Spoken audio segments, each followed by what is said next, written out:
Sir నమస్కారం sir. నమస్తే.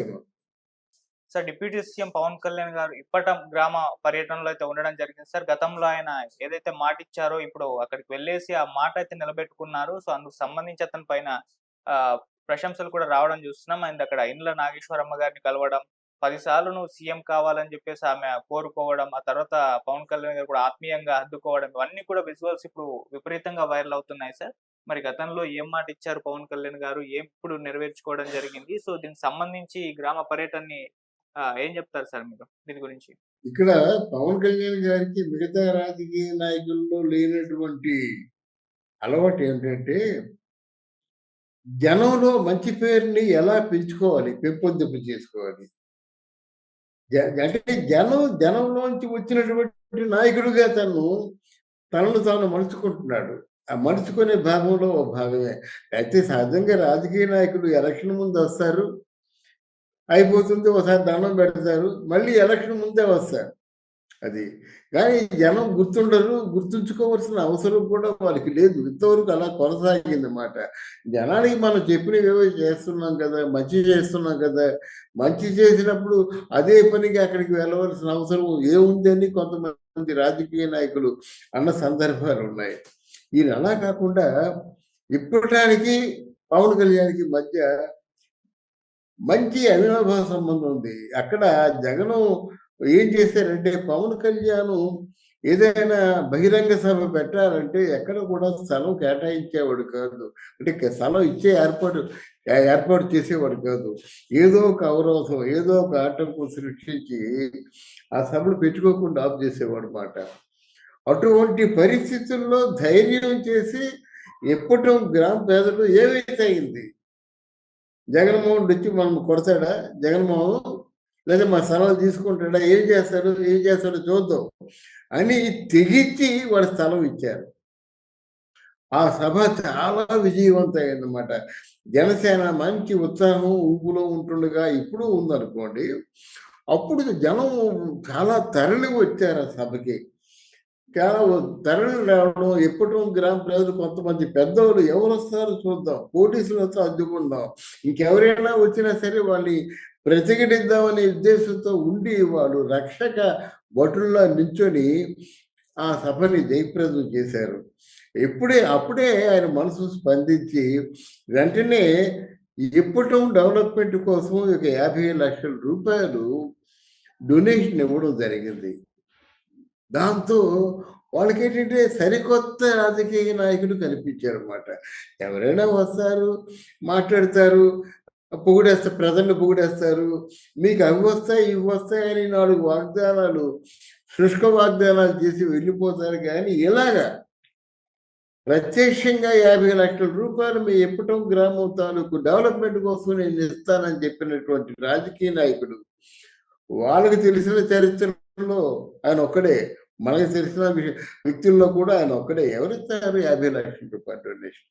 ఇది ఎలా వచ్చినట్టయితే దీన్ని దృష్టిలో పెట్టుకొని మరి మహానుభావుల శ్రీవారు వైఎస్ జగన్మోహన్ రెడ్డి ఊరుకుంటాడా? ఎప్పటివరకు మొత్తం రోడ్డు వైడనింగ్, రోడ్డు గడలు చేస్తున్నాం అనేటువంటి ఒక వంకతో కొట్టి పారేశాడనమాట. దీనివల్ల వాళ్ళు పేదవాళ్ళు ఎందుకు పెట్టుబడులు పడిపోవడం, చిన్న దుకాణాలు పెట్టుకుంటే ఆ దుకాణాలు పడిపోవడం, కొంతమంది జీవనోపాధి చిన్న దుకాణం, ఆ దుకాణం తీసేస్తే వాళ్ళు ఎలా బతుకుతారు, ఇవన్నీ అప్పుడు మనం చెప్పుకున్నాం.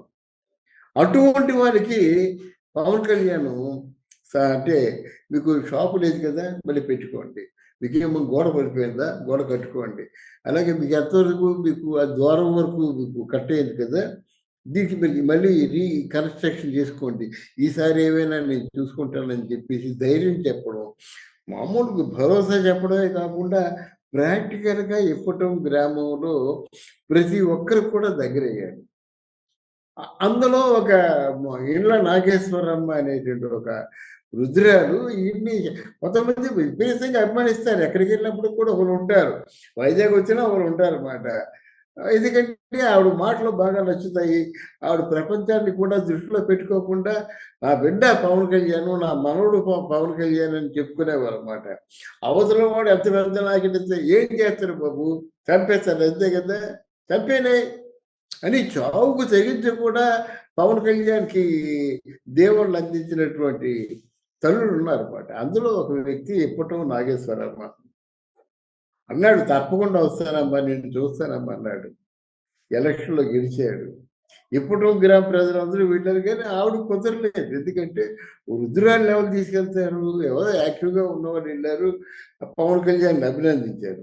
కానీ అది దృష్టిలో పెట్టుకొని ప్రత్యేకించి ఎప్పటం వచ్చి పట్టుకొని, నీకు మాట ఇచ్చాను కదమ్మా, అందుకే వచ్చాను అని 18 మాసాల తర్వాత కూడా గుర్తుంచుకొని రావడం అన్నది డెఫినెట్గా పవన్ కళ్యాణ్ తాలూకు కెరీర్లో మంచి ఆయన కైవసం చేసుకున్న రికార్డుల్లో ఇది ఒక మంచి రికార్డు.